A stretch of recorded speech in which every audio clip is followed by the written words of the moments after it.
Living in the futuristic space age of the 21st century. Here we are now. What a letdown. Total height of the building, though, is 605 feet, 184 meters, or about 60 stories. Up top, you can go outside. There's a cafe as well. Head to the lower level, you'll see the rotating glass floor. Not a view where you line up to exit. Here we are at the top. Have a good time.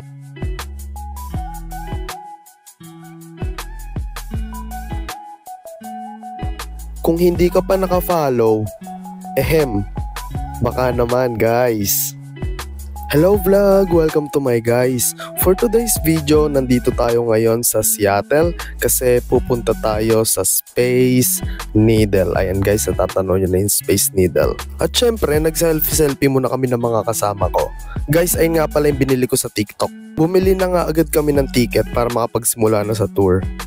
Bali, yung kinuha nga pala naming tour is Chihali Garden and Glass at saka Space Needle. Guys, samahan nyo ako hanggang dulo kasi itutour ko kayo hanggang makarating tayo sa Space Needle.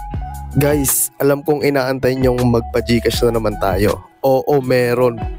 Ngayon guys, 500 Gcash naman para sa dalawang lucky winner. Simple lang yung kailangan nyong gawin guys. Subscribe nyo lang yung YouTube channel ko at sagutin nyo tong tanong na to. Magkano yung nagastos natin sa tour natin ngayon? Guys, nasa kaparehong video nga pala yung sagot na i-upload ko sa aking YouTube channel at hanapin nyo na lang doon. Kung saan nyo ilalagay yung sagot nyo, malalaman nyo mamaya guys. Kaya stay tuned, relax. At oo nga pala guys, shoutout nga pala sa dalawang nanalo sa ating last video, si Mac Ancheta at si Jing Ballesteros. Congratulations guys, chat nyo na lang ako para sa premyo. Mabalik nga tayo sa ating kwento guys. Sa Glass Garden pa nga lang, sulit na yung paggala ko guys.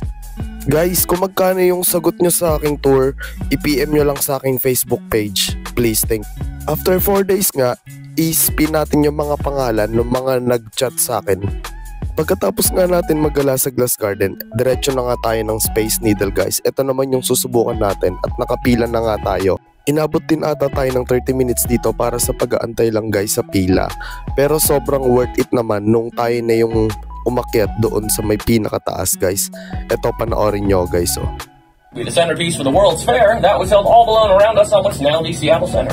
Most of the buildings on the campus today are from the fair in some capacity, including the monorail as well, as you can see the station right down below us. Now the theme of that fair was imagining what life would be like living in the futuristic space age of the 21st century. Here we are now. What a letdown. Total height of the building though is 605 feet, 184 meters, or about 60 stories.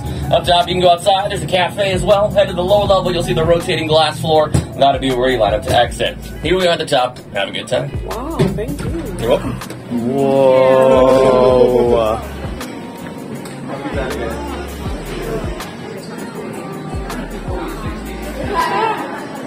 Nakarating na nga tayo sa tuktok ng Space Needle guys. At eto na nga, binidyohan na nga natin yung buong lugar as in. Matatanaw mo yung mga bahay, yung mga building, yung mga cruise ship. Ayun, halos buong city na talaga guys, kaya sulit siya sobra. Sobrang nakakalula nga sa part na to guys, kaya habang nagbi-video ako nanginginig yung tuhod ko dyan. At syempre, hindi namin palalagpasin yung rotating glass na sinasabi nila kanina guys. So eto na, pumunta na agad kami. The glass is... Wait! Hold up! Sa una nga guys, natatakot pa ako pero ayan, tignan nyo naman nakayanan ko. Ayun guys, yun lang. Salamat sa panonood ng video ko. Hanggang sa muli. Paalam!